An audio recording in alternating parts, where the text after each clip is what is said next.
ఈ కుటుంబం నీతిమంతులుగా నిలబడిన కుటుంబం అట, మంచి ప్రార్థనాపరులైన కుటుంబం అట. కానీ వీరికి కార్యము జరగలే. పిల్లలు లేరు, వాళ్ళు బహుకాలం గడిచిన వృద్ధులు, ఇక వారికి వయసు లేదు పిల్లలు కనడానికి.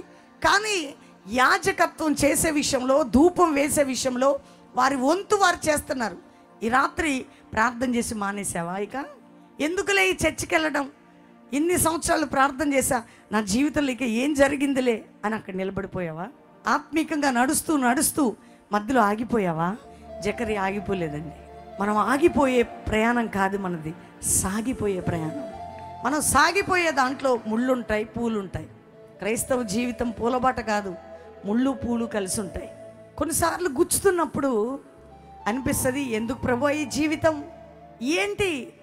వాళ్ళ జీవితంలో ఆ నవ్వు ఉంది, ఈ కుటుంబంలో ఈ సంతోషం ఉంది, నాకెందుకయ్యా ఇది? నువ్వు అనుకున్న గమ్యం నీకు చేరలేకపోయావు. నీ ప్రాజెక్ట్ స్టార్ట్ చేసావు, డోర్స్ మూయబడ్డాయి. ఇంటిని స్టార్ట్ చేసావు, ఆగిపోయింది. పిల్లల పెళ్ళి అన్నావు, అక్కడితో అయిపోయింది. పిల్లలు లేరు, సంవత్సరాల నుండి ఏడుస్తున్నావు. అనేక రోగాలు, వ్యాధులు, మానసిక ఒత్తిళ్ళు, ఎక్కడికి వెళ్ళినా దారి లేదు. కానీ ప్రభు అంటున్నాడు, జకర్యా భయపడకుము, భయపడకు, నీ ప్రార్థన వినబడింది. నీ భార్య అయిన ఎలిజబెతు నీకు కుమారుని కనును, అతనికి యోహాను అను పేరు పెట్టుదు. గట్టిగా చప్పట్లు కొట్టి ప్రభుని మహింపరచండి. నీ భార్య కుమారుని కంటది, ఆయన పేరు యోహాను. గొప్ప ప్రవక్త అయిపోతాడు ఆయన, గొప్ప అభిషక్తుడు అయిపోతాడు కదండి. ఎక్స్పెక్ట్ చెయ్యని టైంలో దేవుని జవాబు.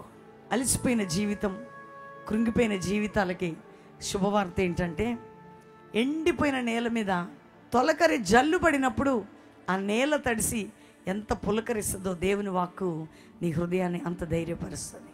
జకర్యా దగ్గరికి దేవదూత వచ్చి మాట్లాడుతున్నట్టు దేవుడు నీకు ఇస్తున్న మాట ఏంటో తెలుసా? నువ్వు భయపడొద్దు.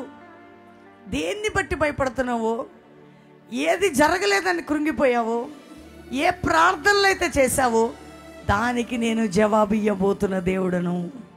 ఆలస్యము దేవుని మహిమను తీసుకొని వస్తుందట. ఇప్పుడు చూడండి, జకర్యా దినాల్లో అటువంటి కుమారుడు కన్నవారు ఎవరు లేరు. కానీ ఆలస్యమైన భలే కొడుకుని కన్నారండి వీళ్ళ.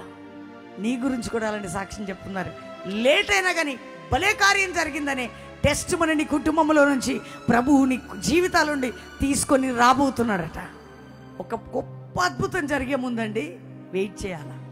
దేవుడు నీ జీవితంలో ఏదైనా లేట్ చేస్తున్నాడంటే దానికి ఎంతో గొప్ప కార్యం, వింతైన కార్యం జరగబోతుంది. ఈ కుటుంబం నీతిమంతులుగా